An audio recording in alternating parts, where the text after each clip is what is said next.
ನಮಸ್ಕಾರ. ನನ್ನ ಹೆಸರು ಡಾಕ್ಟರ್ ಅಶ್ಫಾಕ್ ಅಹಮದ್, ಸಹಾಯಕ ಪ್ರಾಧ್ಯಾಪಕರು, ಸರ್ಕಾರಿ ಪ್ರಥಮ ದರ್ಜೆ ಕಾಲೇಜು, ತುಮಕೂರು. ಇವತ್ತು ನಾವು ಸ್ಟಡಿ ಆಫ್ ಇಂಡಿಯನ್ ಸೊಸೈಟಿ ಅಂತಕ್ಕಂಥ ಪಠ್ಯಕ್ರಮದಲ್ಲಿ 3ನೇ ಸೆಮ್ಮಿನ ವಿದ್ಯಾರ್ಥಿಗಳಿಗೆ ಫ್ಯಾಮಿಲಿ ಇನ್ ಇಂಡಿಯಾ ಅಂತಕ್ಕಂತಹ ಪಠ್ಯಕ್ರಮದ ಬಗ್ಗೆ ಚರ್ಚೆ ಮಾಡೋಣ. ಫ್ಯಾಮಿಲಿ ಇನ್ ಇಂಡಿಯಾ ಅಂತಕ್ಕಂಥದ್ದನ್ನು ತಿಳ್ಕೊಳ್ಳೋದಕ್ಕಿಂತ ಮೊದಲು meaning and definition of joint family ಅಂತಕ್ಕಂಥದ್ರ ಬಗ್ಗೆ ನಾವು ತಿಳಿತಕ್ಕಂಥ ಪ್ರಯತ್ನವನ್ನು ಮಾಡೋಣ. The joint family system is an inseparable part of the Indian society. Panikkar has pointed out the caste system, village system of life, and the joint family system of life can be regarded as a basic pillars of the Indian social system.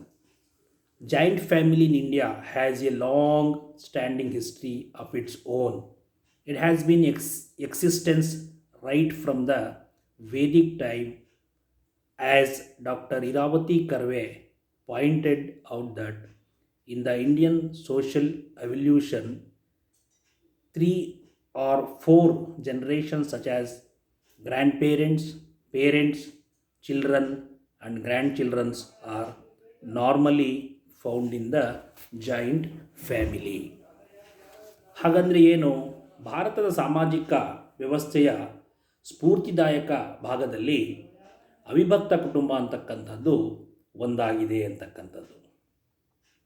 ಪನಿಕ್ಕರ್ ಅವರು ಜಾತಿ ವ್ಯವಸ್ಥೆ, ಗ್ರಾಮೀಣ ಜೀವನ ಹಾಗೂ ಅವಿಭಕ್ತ ಕುಟುಂಬಗಳು ಭಾರತದ ಸಾಮಾಜಿಕ ವ್ಯವಸ್ಥೆಯ ಆಧಾರ ಸ್ತಂಭಗಳು ಅಂತಕ್ಕಂಥ ಮಾತನ್ನು ಹೇಳ್ತಾರೆ. ಅದಲ್ಲದೆ ಅವಿಭಕ್ತ ಕುಟುಂಬಗಳು ಅತ್ಯಂತ ಪುರಾತನವಾಗಿರ್ತಕ್ಕಂಥ ಇತಿಹಾಸವನ್ನು ಹೊಂದಿದೆ. ಇದೇ ಅಲ್ಲದೆ ವೇದಕಾಲದಿಂದಲೂ ಸಹ ಅವಿಭಕ್ತ ಕುಟುಂಬಗಳು ಅಸ್ತಿತ್ವದಲ್ಲಿರೋದನ್ನು ನಾವು ಗಮನಿಸ್ಬೋದು.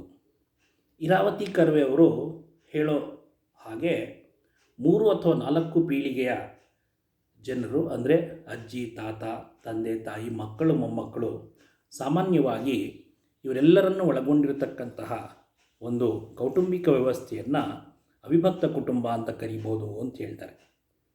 ಭಾರತದ ಕುಟುಂಬ ಅಂತ ಅಂದರೆ ಅದರ ಅರ್ಥನೇ ಅವಿಭಕ್ತ ಕುಟುಂಬ ಅಂತಕ್ಕಂಥದ್ದನ್ನು ನಾವು ಗಮನಿಸಬೇಕಾಗ್ತದೆ.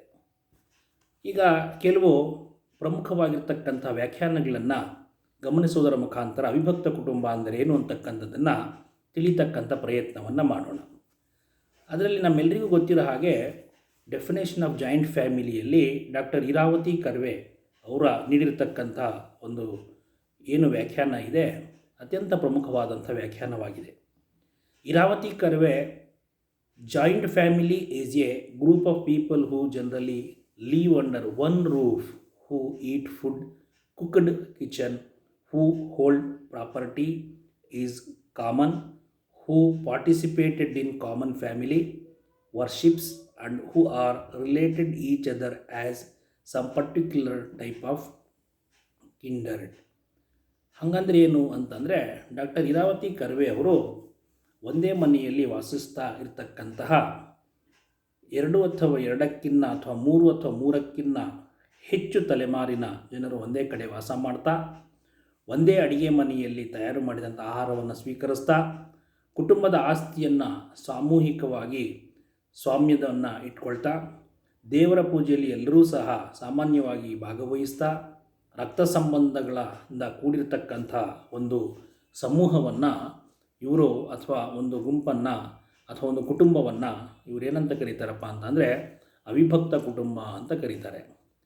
ಇದನ್ನು ಸಾಮಾನ್ಯವಾಗಿ 3 ಅಥವಾ 3ಕ್ಕಿಂತ ಹೆಚ್ಚು ತಲೆಮಾರಿನ ಜನರು ಒಂದು ಸಾಮಾನ್ಯವಾಗಿರ್ತಕ್ಕಂಥ ಮೇಲ್ಛಾವಣಿ ಅಡಿಯಲ್ಲಿ ಎಲ್ಲ ಸಾಮಾನ್ಯತೆಗಳೊಂದಿಗೆ ವಾಸ ಮಾಡ್ತಿರ್ತಕ್ಕಂಥ ಒಂದು ಕುಟುಂಬವನ್ನು ನಾವೇನಂತ ಕರಿಬೋದಪ್ಪ ಅಂದರೆ ಅವಿಭಕ್ತ ಕುಟುಂಬ ಅಂತ ಕರಿಬೋದು ಅಂಥೇಳಿ ಇರಾವತಿ ಕರ್ವೆರವರು ಹೇಳ್ತಾರೆ. ಅದಲ್ಲದೆ ಇನ್ನೊಬ್ಬ ಪ್ರಮುಖವಾಗಿರ್ತಕ್ಕಂತಹ ಅವರ ಒಂದು ಡೆಫಿನೇಷನನ್ನು ಅಥವಾ ವ್ಯಾಖ್ಯಾನವನ್ನು ನೋಡ್ತಕ್ಕಂಥ ಪ್ರಯತ್ನವನ್ನು ಮಾಡೋಣ. ಅವ್ರು ಯಾರಪ್ಪ ಅಂದರೆ CB ಮೆಮೋರಿಯಾ ಅಂತಕ್ಕಂಥದ್ದು. ಅವರು ಏನು, joint family is a collection of more than one primary family, the basis of being close blood ties, common residence and patrilineal descent ಅಂತ ಹೇಳ್ತಾರೆ. ಸಿ ಬಿ ಮೆಮೋರಿ ಅವರೇನು ಹೇಳ್ತಾರೆ ಅಂದರೆ, ಅವಿಭಕ್ತ ಕುಟುಂಬವು ಒಂದಕ್ಕಿಂತಲೂ ಹೆಚ್ಚಿನ ಸಂಖ್ಯೆಯ ಪ್ರಾಥಮಿಕ ಕುಟುಂಬಗಳ ಸಂಕಲನವನ್ನು ನಾವು ಅವಿಭಕ್ತ ಕುಟುಂಬ ಅಂತ ಕರೀಬೋದು ಅಂತ ಹೇಳ್ತಾರೆ. ಅದು ತೀರಾ ಸಮೀಪದ ರಕ್ತ ಸಂಬಂಧಿಗಳನ್ನು ಹೊಂದಿರ್ತದೆ, ಸಮಾನ ವಾಸಸ್ಥಳವನ್ನು ಹೊಂದಿರ್ತದೆ ಹಾಗೂ ಪಿತೃವಂಶೀಯ ನೆಲೆಯನ್ನು ಹೊಂದಿರ್ತದೆ ಅಂತಕ್ಕಂಥದ್ದನ್ನು ಸಿ ಬಿ ಮೆಮೋರಿಯರ್ ಅವರು ಹೇಳುವುದರ ಮುಖಾಂತರ ಅವಿಭಕ್ತ ಕುಟುಂಬದ ವ್ಯಾಖ್ಯಾನವನ್ನು ನೀಡಿದ್ದಾರೆ. ಹೆನ್ರಿ ಮೇನ್ ಅವರು ಸಹ ಒಂದು ಪ್ರಮುಖವಾಗಿರ್ತಕ್ಕಂತಹ ಅವಿಭಕ್ತ ಕುಟುಂಬದ ವ್ಯಾಖ್ಯಾನವನ್ನು ನೀಡಿದ್ದಾರೆ. ಅದೇನಪ್ಪ ಅಂತಂದರೆ, the Hindu joint family is a group of consisting of known ancestors and adopted son relatives related to these sons through marriage. ಹಂಗಂದ್ರೆ ಏನು ಅಂತಂದರೆ, ಹೆನ್ರಿ ಮೇನ್ ಹೇಳೋದು, ಹಿಂದೂ ಅವಿಭಕ್ತ ಕುಟುಂಬವು ಹಿರಿಯ ಪೀಳಿಗೆಗಳಿಂದ ಕೂಡಿದಂತಹ ಹಾಗೂ ಕೆಲವು ದತ್ತು ಮಕ್ಕಳನ್ನು ಹೊಂದಿರತಕ್ಕಂತಹ, ಸಂಬಂಧಿಕರನ್ನು ಒಳಗೊಂಡಿರತಕ್ಕಂತಹ, ವಿವಾಹದಿಂದ ಉಂಟಾಗಿರತಕ್ಕಂತಹ ಸಂಬಂಧಗಳನ್ನು ಸಹ ವಿಸ್ತರಿಸಿಕೊಂಡಿರತಕ್ಕಂತಹ ಒಂದು ವಿಶೇಷವಾದಂತಹ ಕುಟುಂಬವನ್ನು ಅವಿಭಕ್ತ ಕುಟುಂಬ ಅಂತ ಕರೀಬೋದು ಅಂತೇಳಿ ಹೇಳ್ತಾರೆ. ಅದೇ ಥರ ಐ ಪಿ ದೇಸಾಯಿ ಅಂತಕ್ಕಂಥವರು ಸಹ ಪ್ರಮುಖವಾಗಿ ಒಂದು ವ್ಯಾಖ್ಯಾನವನ್ನು ನೀಡಿದ್ದಾರೆ. ಏನದು ಅಂತಂದರೆ, ಐ ಪಿ ದೇಸಾಯಿರವರ ಪ್ರಕಾರ, we call that household joint family which has greater generation depth than individual family and 3 members are which are related to one another by property, income and natural rights and obligations ಅಂತಕ್ಕಂಥದ್ದು. ಹಾಗಂದರೆ ಏನು?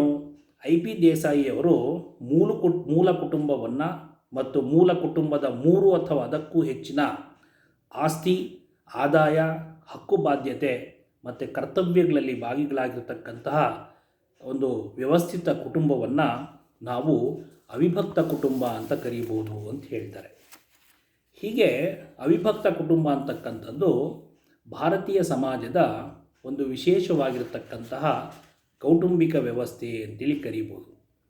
ನಾವು ಯಾವಾಗಲೂ ಭಾರತ ಅಂತ ಅಂದ ತಕ್ಷಣವೇ ಅದು ಭಾರತೀಯ ಕುಟುಂಬ ಅಂಥೇಳಿ ನಾವು ಪರಿಗಣಿಸಬೇಕಾದ್ರೆ ಅದನ್ನು ಅವಿಭಕ್ತ ಕುಟುಂಬ ಅಂತಲೇ ಹೇಳಿ ನಾವು ಪರಿಗಣಿಸ್ತೇವೆ. ಹಾಗಾಗಿ ಅವಿಭಕ್ತ ಕುಟುಂಬದ ಈ ಪ್ರಮುಖವಾಗಿರ್ತಕ್ಕಂಥ ಅರ್ಥ ಮತ್ತು ವ್ಯಾಖ್ಯಾನಗಳ ಮುಖಾಂತರ ನಾವು ಅವಿಭಕ್ತ ಕುಟುಂಬವನ್ನು ತಿಳಿತಕ್ಕಂತಹ ಪ್ರಯತ್ನವನ್ನು ಮಾಡಬಹುದು.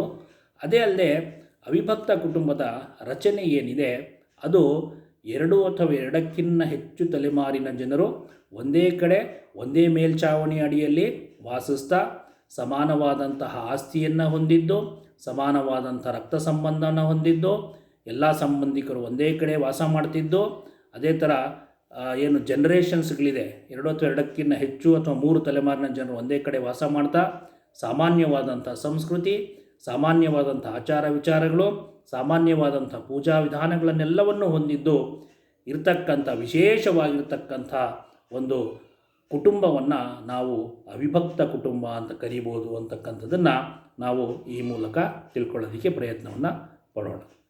ನಮಸ್ಕಾರ.